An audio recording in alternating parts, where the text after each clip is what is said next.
बिस्मिल्लाहिर्रहमानिर्रहीम। उम्मीद करता हूँ कि तमाम स्टूडेंट्स जो है ना वो खैरियत से होंगे। जैसा कि बेटा आपको पता है कि इससे पहले हमने एक्सरसाइज नंबर 1.1 को कम्प्लीटली सॉल्व किया है। आज का जो हमारा टॉपिक होगा ना वो 1.2 के ऊपर होगा और 1.2 के सवाल नंबर 1 और 2 के ऊपर हम तफसील से बात करेंगे। जिसने अभी तक 1.1 को नहीं देखा तो मैं जो लिंक है ना उसका वो डिस्क्रिप्शन में लगा दूंगा ताकि वो अपना 1.1 को भी जाके देख लें। बेटा आज हमारे जो मेनली टॉपिक्स के ऊपर जो बात होने वाली है ना वो सबसे पहले रेडिकल के ऊपर बात करेंगे, रेडिकेंट के ऊपर बात होगी, सर्ड के ऊपर, इंडिसेस के ऊपर, इनके कुछ लाज होंगे। मैं हमेशा ये कहता होता हूँ कि बेटा अगर आप बेसिस नहीं ना पढ़ते तो फिर आपको सवाल निकालने में बिल्कुल भी जो है ना वो समझ नहीं आती, आप रट्टा लगा कर सवाल हल कर लेते हैं। अभी थोड़े इनकी बेसिस को समझने की कोशिश करते हैं, या आपके टॉपिक्स के अंदर जो 1.2 के टॉपिक है उनके अंदर ये चीज़ें शामिल हैं। तो बिना तखीर के हम अपनी वीडियो को जो है ना वो आगे बढ़ाते हैं। सबसे पहले हम अगर बात करें तो हमारे पास है जी रेडिकल। अब रेडिकल क्या है जी? Radical is a mathematical symbol used to represent roots such as square root, cubic root, nth root. It is denoted by the symbol under root. इस तरीके से जो है ना ये अंडर रूट के जो साइन होगा ना, जो सिंबल होगा हमारे पास मैथमेटिकल सिंबल, उसको हम जो है ना वो रेडिकल कहते हैं। और रेडिकेंट बेसिकली हम उस एक्सप्रेशन को, उस नंबर को कहते हैं जो रेडिकल साइन के जो है ना इनसाइड होता है। मिसाल के तौर पर यहाँ थोड़ी सी एक मिसाल है, आप जल्दी जल्दी समझ जाएंगे। मिसाल यहाँ पे बेटा देखें कि फॉर एग्जांपल ये अंडर रूट का जो साइन है ना ये रेडिकल होगा और इसके अंदर जो 16 लिखा हुआ है ना वो हमारे पास क्या होगा, वो रेडिकेंट होगा। अच्छा, ये ज़रूरी नहीं कि कोई नंबर हो, ये एक्सप्रेशन भी हो सकता है, एक्स स्क्वायर प्लस समथिंग की सूरत के अंदर कुछ भी जो है ना वो आ सकते हैं। अब यहाँ पे अगर हम इसके बाद बात करें बेटा तो सर्ड्स के ऊपर, surd is an irrational number that can express irrational number. ठीक है, मिसाल के तौर पर यहाँ हम जो है ना वो देखते हैं कि हमारे पास जो है ना वो ये अंडर रूट 2 है, तो अंडर रूट 2 है हमारे पास यहाँ पे, तो हम कहेंगे कि ये हमारे पास क्या होगा, ये सर्ड है। ठीक है, ये इरेशनल नंबर है जो रूट की सूरत में जो है ना एक्सप्रेस किया गया। यहाँ जो नोटेबल चीज़ है पुत्र वो ज़रा ध्यान से देखिएगा, that the term radical and surd are some time used interchangeable. ठीक है, बट टेक्निकली इसमें फ़र्क है, सर्ड एक स्पेसिफिक टाइप है रेडिकल एक्सप्रेशन की जो रिप्रेजेंट कर रही होती है एक रैशनल इरेशनल नंबर को। ठीक है जी, इसके बाद अगर हम मूव करें यहाँ पे थोड़ा सा, मैं मजीद यहाँ पर रेडिकल, रेडिकेंट और सर्ड के हवाले से ज़रा फिर एक दफ़ा बता देता हूँ ताकि जो पॉइंट है ना बेटा वो आपका बेहतर तरीके से क्लियर हो जाए। यहाँ हमने बात की थी कि सिंबल जो अंडर रूट जो रिप्रेजेंट कर रहा होता है वो रेडिकल है, और जो एक्सप्रेशन है, जो नंबर है इनसाइड द रेडिकल साइन, उसको हम रेडिकेंट कहते हैं। और surd is an irrational number that express as the root of the rational number. ठीक है जी, ये इन तीनों के दरमियान जो है ना वो फ़र्क है। इसके बाद अगर हम मूव करें तो हम इंडिसेस की तरफ मूव करते हैं। अब मैं यहाँ पे आपको ना थोड़ा सा इंडिसेस के हवाले से बता दूँ। Indices are the small number that are raise to power represent the repeated multiplication. अब मान लीजिए बेटा कि मेरे पास ना यहाँ पे 8 लिखा होता है और मैं इसको लिखता हूँ पुत्र की 2 की पावर जो है ना वो 3। ठीक है, ये इस तरीके से लिखा जा सकता है। तो बेसिकली किसी भी नंबर को, ठीक है, उसकी पावर के अंदर जो रिपीटेड मल्टीप्लिकेशन हो रही है, जैसे देखिए ना 8 के अंदर क्या है, 2 मल्टीप्लाई बाय 2 मल्टीप्लाई बाय 2, और इसको मैंने क्या कर दिया, मैंने इस फॉर्म के अंदर लिख दिया। तो बेसिकली ये हमारा इंडिसेस होगा। ठीक है, ये जैसे देखिए मिसाल के तौर पर और भी मिसालें यहाँ पे दी गई हैं, मैंने देकर रखी हैं 5 की पावर 4, एक्स स्क्वायर, वाई की 5। तो ये सारी की सारी जो है ना वो इंडिसेस की जो है ना वो एग्जाम्पलें हैं। Indices are the small numbers that are raise to power represent the repeated multiplication that are written as superscripts usually in the smaller font size. अच्छा जी, ये ज़रा ध्यान से देखिएगा आगे क्या बात हो रही है। इसके बाद बेटा मूव करेंगे इनके लास्ट के ऊपर। तो हमारा यहाँ पे रेडिकल और इंडिसेस की जो लाज है ना उनके तरफ गौर करवाना मेरा काम है। तो ज़रा ध्यान से देखना, पहला लॉ क्या कहता है जी रेडिकल का पहला लॉ कहता है कि अगर आपके पास 2 डिजिट्स हैं और उनके ऊपर सेम अंडर रूट आ रही है तो आप उनको अलग अलग करके भी क्या कर सकते हैं, लिख सकते हैं। ठीक है जी, यानी nth की ये पावर यहाँ पे कुछ भी हो सकती है, 2, 3, 4, कुछ भी जहाँ पे जो है ना वो पावर को हम लिख सकते हैं। इसी तरह से ये वाली फॉर्म भी बनाई जा सकती है, और अगर ये डिवाइड हो रहे हो तो इन दोनों के ऊपर जो है ना वो अंडर रूट सेम वाला आ जाता है। अब यहाँ ज़रा देखिएगा ये क्या मामला हैं। इसके बाद यहाँ पे हमारे तीसरे नंबर पे कहता है जी कि हमारे पास कोई under root power nth power है और a के ऊपर भी कोई पावर जो है ना वो दी गई है। a से मुराद कुछ भी यहाँ पे एक्सप्रेशंस वगैरह जो है ना वो हो सकते हैं। तो फिर आपने क्या करना है, हम ये इसके अंडर रूट और इसको अलग इस तरीके से इस फॉर्म के अंदर लिख सकते हैं। ठीक है जी, इसी तरह से देखें ये जो चौथी प्रॉपर्टी उसने बताई हुई है इसकी, वो कहता है कि देखें अगर हमारे पास यहाँ पे लिखा हुआ है ना, यहाँ पे स्क्वायर लिखा हुआ है और इसके ऊपर अंडर रूट है इस तरीके से, तो कहता है ये कुछ इस तरीके से होगा कि यहाँ पे इसकी पावर जो है ना वो 2 है और अंडर रूट की पावर 1/2 है, तो ये आपस में इस तरह से कैंसिल आउट होकर ये एक सिंपल टर्म दे देते हैं। अगर यहाँ पे 3 हो, फिर यहाँ पे 3 हो, तो फिर इसका आंसर इस तरीके से सिंगल आ जाएगा। ठीक है जी, इसी तरह से इंडिसेस के हम जो लाज हैं उनकी तरफ भी चलते हैं। ये भाई बड़े आसान से हैं। वो कहता है कि अगर आपके पास बेसिस सेम होना तो इनकी पावर्स बेटा क्या हो जाती हैं, वो प्लस हो जाती हैं। ठीक है, इसी तरह से मल्टीपल के अंदर हम इस तरीके से मल्टीप्लाई भी इनकी पावर्स को कर सकते हैं। अगर एक जो फैक्टर के अंदर ब्रैकेट के अंदर लिखा लिखा हुआ है और उनके ऊपर पावर है, तो इसका मतलब ये होता है कि ये दोनों की पावर है। इसी तरह से अगर डिवाइडेबल होंगे तो ये भी इन दोनों की पावर के अंदर ही लिखे जाते हैं। और अगर ये सेम बेसिस रखते हैं तो फिर ऐसा होता है कि ये नीचे वाला जब ऊपर की तरफ जाता है ना, तो ये हमारे पास यहाँ पे नेगेटिव साइन दे देता है। और वेरी इंपॉर्टेंट, ए की पावर 0 यानी समथिंग वेरिएबल की पावर जो 0 होती है ना, वो 1 की इक्वल होती है। ये बताने का करवाने का मकसद आपका यहाँ पे ये है कि भैया अगली वाली जो हम सवालात की तरफ चलेंगे ना, जब सवाल नंबर 1 और 2 की तरफ, तो वहाँ पर ये सारी की सारी चीज़ें जो है ना वो यूज़ होने वाली हैं। तो बिना देर की हम सवाल नंबर एक्सरसाइज नंबर 1.2 के सवाल नंबर 1 की तरफ चलते हैं। अच्छा, यहाँ पे ना थोड़ा सा ज़रा सवाल नंबर 1 के हवाले से मैंने आपको गाइडलाइन देनी है। अच्छा देखिए जी, सवाल नंबर 1 जो हमारे पास यहाँ पे लिखा हुआ है ना पुत्र, इसकी कुछ कैटेगरीज जो है ना आपस में मिलती जुलती हैं। सवाल तो मैंने सारे ही बताऊंगा किस तरीके से जो है ना वो निकले हुए हैं, लेकिन यहाँ पे हर एक सवाल करने के बैठने लगे तो फिर बेटा ये वीडियो बहुत ज़्यादा लंबी हो जाती है। इस वजह से जो सेम होंगे ना वो मैं यहाँ पे लाइव करवा दूंगा, और बाकियों सबका सोल्यूशन जो है ना वो वीडियो के लास्ट पे आपको जो है ना वो देखने को मिलेगा। तो बिल्कुल भी घबराने की ज़रूरत नहीं है। आए सबसे पहले इसके बारे में बताता हूँ। अच्छा बेटा, अगर ना जोड़ों की सूरत में इन सवालों को जो है ना वो करना होना, तो सवाल नंबर 2 और 3 ये आपस में मिलते जुलते हैं। इसी तरह से सवाल नंबर 4 और 5 आपस में मिलते हैं।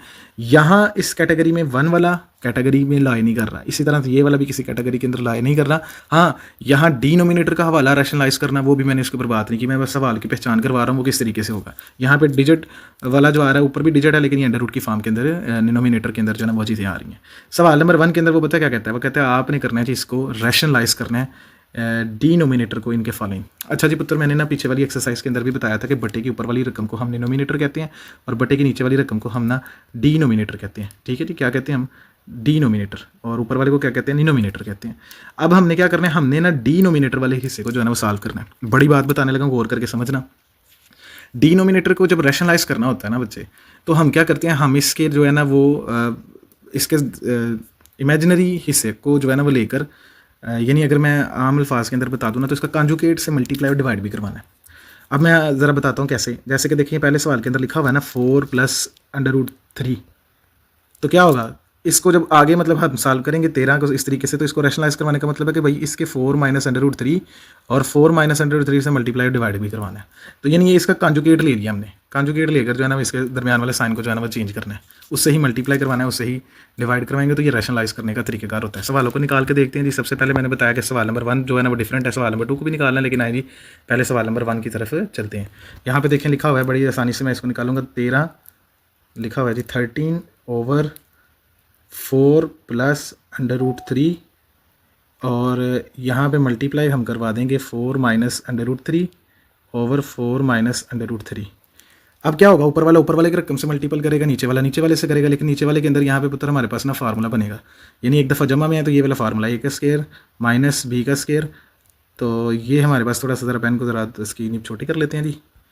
यहाँ इसका स्क्वायर = एक दफ़ा जमा में और एक दफ़ा माइनस में। तो ऊपर वाला सवाल जो हल होगा ना वो यहाँ पे इस तरीके से आएगा। 13 तो ऊपर आ जाएगा साथ, और साथ में वो फैक्टर होगा 4 - √13 सॉरी जी √3, और नीचे हमारे पास बेटा जी आएगा वो होगा हमारे पास यानी 4 का स्क्वायर - √3 इसका स्क्वायर। अब मैं क्या करूँगा, ऊपर वाले को मल्टीपल करवाने से पहले ना नीचे वाले को हल करता हूँ। तो इसका आंसर बेटा हमारे पास आता है 16, और ये हमारे पास 3 होगा। तो मैं इस तरह लिखता हूँ 13, ऊपर वाली रकम वैसे की वैसे ही 13, 4 - √3, और नीचे मेरे पास क्या आएगा बेटा यहाँ पे 16 - 3।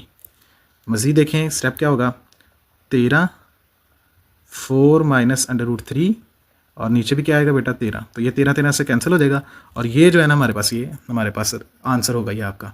और ये हमने कर दिया है डिनोमिनेटर को लेके इसके साथ सॉल्व कर दिया, इसको ज़रा ध्यान से देख लीजिएगा। ठीक है जी। इसी तरह से सवाल नंबर 2, और मैंने बताया था जी कि सवाल नंबर हमारे पास जो है ना वो 2 वाला और 3 वाला जो है ना वो जोड़े की सूरत के अंदर लिखा हुआ है। तो अब हम क्या करते हैं, सवाल नंबर 3 को हल करने की कोशिश करते हैं। ठीक है जी। सवाल नंबर 3 को देखिएगा वो कैसे हल होगा। तो यहाँ पे मैं जो है ना सवाल नंबर 3 को भी हल करके देता हूँ।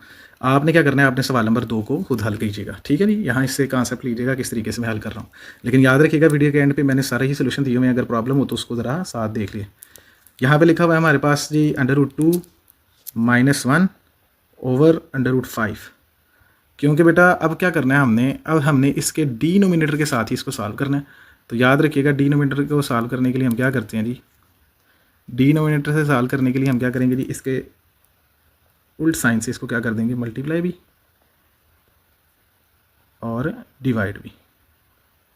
अब जब मल्टीप्लाई करवाएंगे तो ऊपर हमारे पास √5 ये इस तरीके से आएगा, √2 - 1 ऐसे, और ये हमारे पास जो होगा ना ये माइनस और यहाँ पे हमारे पास जो है ना वो √5 इसका स्केयर, ये इससे कैंसिल होगा, माइनस माइनस से कैंसिल हो जाएगा।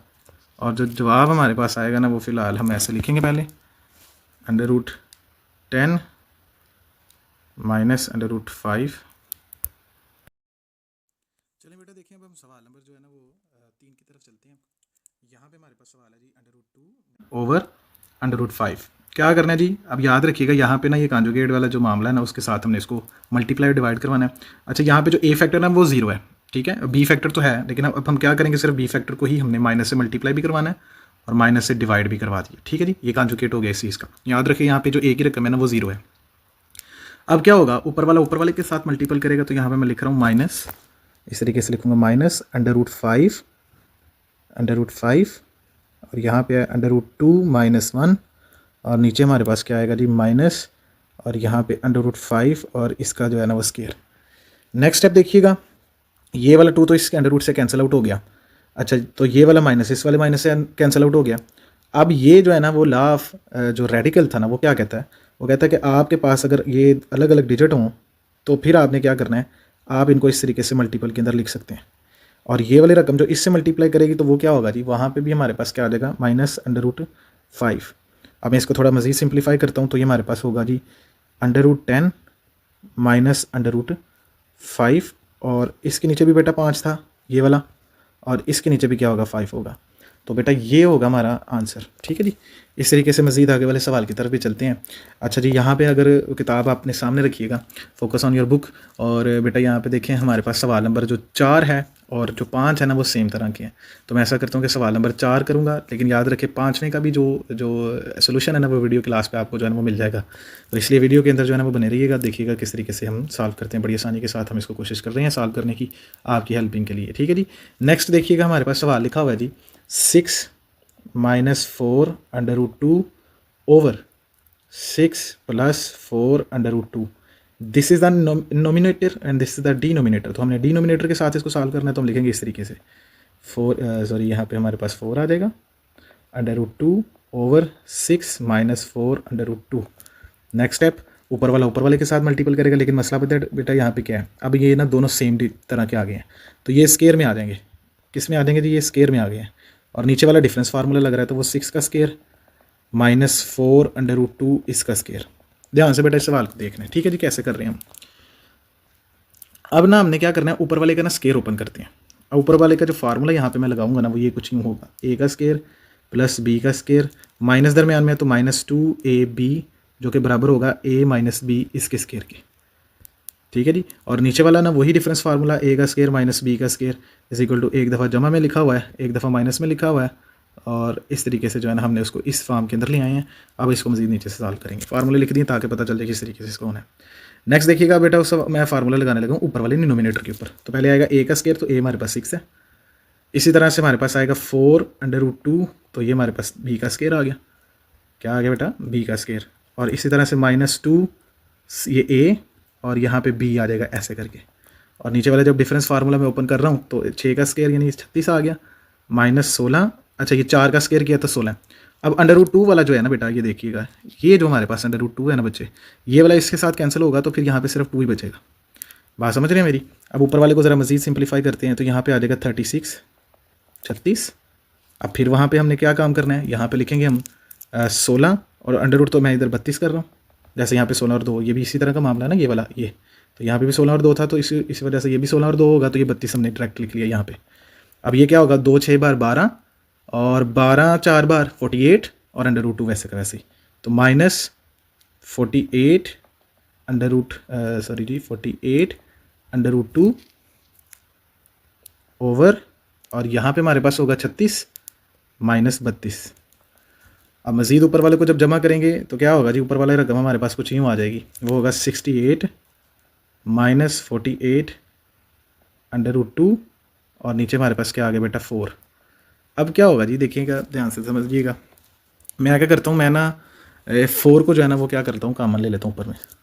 तो जब मैं 4 को ऊपर कॉमन लूँगा ना तो देखें क्या आएगा, यहाँ पे होगा 4 1 द 4 एंड 4 7, और यहाँ पे हमारे पास आएगा 1 12, ठीक है, और √2 कॉमन लिया जी मैंने, ठीक है। टेबल के अंदर ये पावर आती है और ये 4 है, ये 4 4 से कैंसिल होगा, तो बेटा ये जो हमारे पास होगा ना, ये वाला काम, ये हमारा आंसर होगा। ठीक है जी, सवाल को समझ रहे हैं। इसी तरह से बेटा सवाल नंबर जो है ना वो लास्ट वाला पार्ट है, वो भी मैं हल करके बताता हूँ किस तरीके से होगा। जो सवाल यहाँ पे नहीं हल हुए हुए याद रखिएगा, उसका सोल्यूशन है एट द एंड आपको जो है वो मिल जाएगा। तो ध्यान से देखिएगा, उसके ऊपर भी हम बात करते हैं। आए जब हम चलते हैं सवाल नंबर लास्ट की तरफ, पहले पार्ट की। तो यहाँ पे देखिएगा सवाल नंबर लास्ट किस तरीके से सॉल्व किया हुआ है, ज़रा ध्यान से देखिएगा। यहाँ पे हमारे पास लिखा हुआ है 4√3। सिंपल है बड़ी, इसी तरह से जैसे हमने अभी पहले किया 4√3 और यहाँ पे √7 जमा √5। इसी तरह से हमारे पास ये अब इसको क्या करना होगा, हमने इसको रैशनलाइज करना है डिनोमिनेटर के लिहाज से। तो क्या होगा 7 माइनस √7 ऐसे, माइनस √5 ऐसे, और फिर आएगा √7 माइनस √5। अब क्या होगा, ऊपर वाले से मल्टीप्लाई होगा, नीचे वाला वही जो हमारे पास डिफरेंस फार्मूला लग रहा था अभी ऊपर बताया। तो ऊपर वाला जब ऊपर वाले से मल्टीपल हो रहा है ना, तो हम ऐसे एक दफ़ा लिख लेंगे, फिर मल्टीपल करना सिखाता हूँ। इसकी मल्टीप्लिकेशन भी ज़रा ध्यान से आपने क्या करनी है, इसकी मल्टीप्लिकेशन भी ध्यान से देख लेनी है ताकि हर तरह का पॉइंट बेटा क्लियर हो जाए। नीचे तो मैं अब आपके सामने कर रहा हूँ ना कि √7 है तो इसका स्क्वायर लिख लिया, माइनस √5 है तो इसका स्क्वायर लिख लिया, ये इस तरीके से है। देखें जी क्या होगा, बड़े आसान तरीके से करने लगा, मल्टीप्लाई सिखाने लगा। आपने क्या करना है, इस डिजिट को पकड़ना है और इससे मल्टीपल, फिर इसको पकड़ के दोबारा इससे मल्टीपल, दरम्यान में माइनस चल रहा है तो माइनस, प्लस होगा तो प्लस। तो देखिए करते हैं, मल्टीप्लिकेशन करते हैं। यहाँ उससे भी आसान एक हल जो है ना वो इसका मौजूद है। अब देखो मैं अब मुझे यहाँ पे क्योंकि लाइव सवाल हल कर रहे हैं तो मेरे जहन के अंदर एक आइडिया आया कि भाई इसको हम इससे कैंसिल आउट कर दें, और क्यों ना हम ऐसा करें कि यार इधर 4 ही रहा जाए, इधर आ जाए √3, और यहाँ पे हमारे पास रकम जो थी √7 माइनस √5 वैसे की वैसी है। और मैं क्या करता हूँ 7 माइनस 5 करके तो यहाँ 2 लिख लेता हूँ। अब मैं क्या करता हूँ, मैं इस 2 1 द 2 और 2 2 द 4 कर देता हूँ। यहाँ ना मैं इसको कैंसिल आउट कर दिया। तो अब जो रकम बची है ना वो हमारे पास जो है ना वो इसका आंसर ये भी हो सकता है। ठीक है जी बेटा, ये तो मज़ीद आसान हो गया, आपके सामने मैंने जो है ना इसको सॉल्व किया 3√7 माइनस √5। तो ये बेटा हमारा आंसर होगा। समझ आइए बेटा। तो ये सवाल नंबर 1 था। अभी मैंने आपसे जैसे कहा था कि मैंने इनके जो सोल्यूशन है ना बेटा, जो सवाल छूटे हुए हैं, तो देखिए मैंने इनके सोल्यूशन यहाँ पे सॉल्व करके सभी के जो है ना वो रखे हुए हैं। आप एक दफ़ा दोबारा से इसको देख लें। ठीक है, देखिए मैंने इसके जितने भी मैंने सवाल बताए थे कि सोल्यूशन इस तरीके से हैं। आपका जो सवाल रहता होगा वो आप यहाँ से देख के अपना नोट कर सकते हैं। तो चलते हैं जी मज़ीद आगे की तरफ, देखते हैं क्या मामला होते हैं। तो अब हमारा जो टारगेट है ना वो सवाल नंबर 2 है। उसके भी सोल्यूशन मैंने नीचे निकाल के रखे हुए हैं, लेकिन फिर वही बात है पुत्र कि जब इसको भी हम कोशिश करेंगे कि एक एक पार्ट जो है ना वो निकाल के दे दिया जाए ताकि हर तरह से आपका पॉइंट जो है ना वो क्लियर हो। ठीक है, इसी तरह से अब देखें सवाल नंबर 2 को, किताब अपनी ओपन करें ना, किताब सामने रखें। ये हमारा सवाल नंबर 2 है। इसका पहला, दूसरा, तीसरा, चौथा और इसके तकरीबन 9 पार्ट है। कोशिश करेंगे कि हर सवाल को जल्दी से जल्दी करके जो है ना वो दिया जाए। अब जैसे देखें सवाल नंबर 1 और 2 जो है ना तकरीबन सेम, लेकिन 1 से ज़्यादा 2 जो है ना वो उसके अंदर ज़्यादा आपकी वो चीज़ें क्लियर हो जाएंगी। 1 के लिए भी हमने वो निकाल के रखा हुआ है नोट्स, वहाँ से आप इसकी हेल्प ले लेंगे। ठीक है जी, तो आए जी सवाल नंबर 2 को अमल करते हैं, यानी जुज़ नंबर 2, सवाल नंबर 2 की जुज़ नंबर 2। आए जी जुज़ नंबर 2 क्या लिखी हुई है देखते हैं। यहाँ पर लिखा हुआ है जी 3 यहाँ पे ओवर 4 ऐसे -2 डिवाइडेड बाय 4/9, इसकी पावर बेटा 3 है, और ये मल्टीपल हो रहा है किसके साथ जी, 16/27 के साथ। गौर करना है जी किस तरीके से हम इसको जो है ना वो सॉल्व करते हैं। सबसे पहले तो जो है ना -2 है ना, तो मैं ऐसा करता हूँ कि 4/3 लिख के ना इसको +2 के अंदर कर लेता हूँ। ये वैसे ही डिवाइड है अभी फ़िलहाल, और ये वैसे लिखा आ रहा है 4/9 और ऐसे 3 मल्टीपल 16/27, इसके अंदर भी कोई फ़र्क नहीं मैंने लगाया। अगले स्टेप के अंदर क्या करता हूँ जी, अगले स्टेप के अंदर ना मैं इनकी पावर को जो है ना इसके ऊपर लिख देता हूँ। तो मैं इसको लिखूँगा 4 की पावर 2/3 की पावर 2, यहाँ पे डिवाइड है तो ये आएगा 4 की पावर 3 4/9 की पावर 3, और ये वैसे ही 16/27। अब याद रखिएगा जो डिवाइड होता है ना, जब ये मल्टीपल के अंदर चेंज होता है तो क्या होता है जी, ये इंटरचेंज हो जाते हैं, नीचे वाला ऊपर चला जाता है, ऊपर वाला नीचे आ जाता है। तो मैं इसको 4 की पावर 2/3 की पावर 2 यहाँ मल्टीपल करूँगा तो 9 की पावर 3/4 की पावर 3 मल्टीपल 16/27। दो तरीके हैं, या तो इसको मैं कैंसिल आउट कर दूँ या सिंपल तरीके से कैलकुलेटर के ऊपर ना इनकी वैल्यू लिख दूँ। जैसे पहले हम 4 वाले को करेंगे ना तो इसका आ जाएगा 16, इसी तरह से आगे वाले 9 की 3 करेंगे तो वो हमारे पास आ जाएगा 7 to 9, और आगे वाले को फिर हमारे पास क्या है जी, पहले ही 16 लिखा हुआ है। इसी तरह से नीचे वाले को भी देख लें, पहला 9 होगा, फिर हमारे पास आएगा जी 64, और फिर हमारे पास आएगा 27। अच्छा, इसको मल्टीपल करके और डिवाइड करके जो जवाब आपके पास आता है ना वो 12 है। तो बेटा ये आपका आंसर होगा।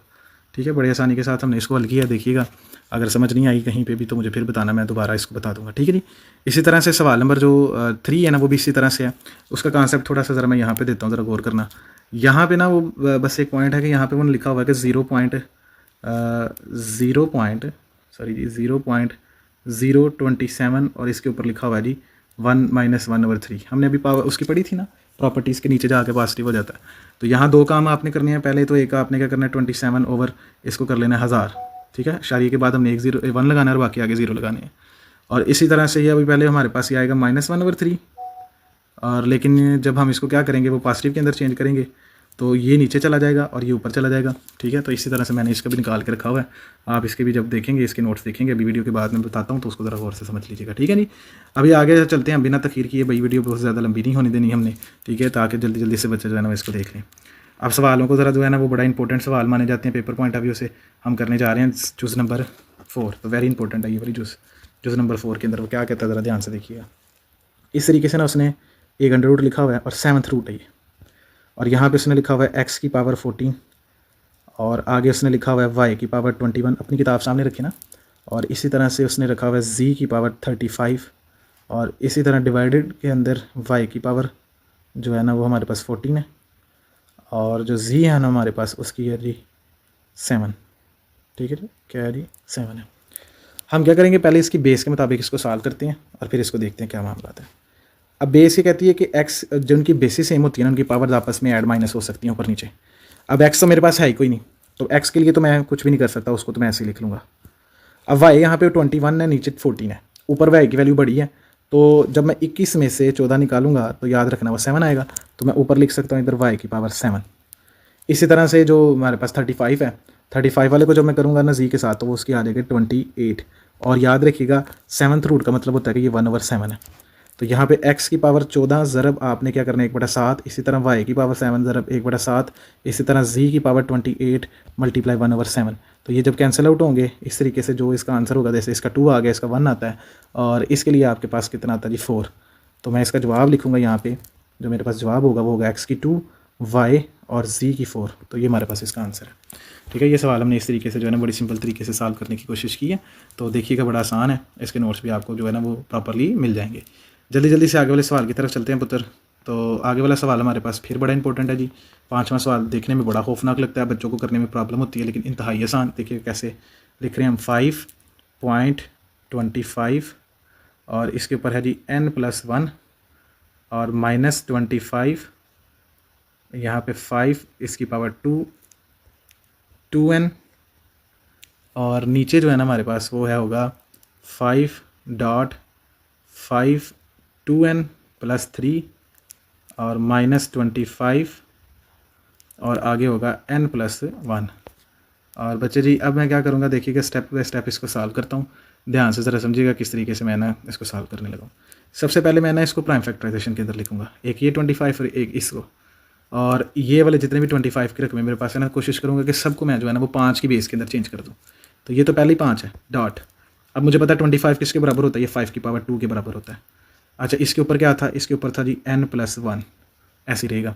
इसी तरह से -5 की पावर 2 और इसका क्या है जी 5 और इधर हमारे पास है 2n।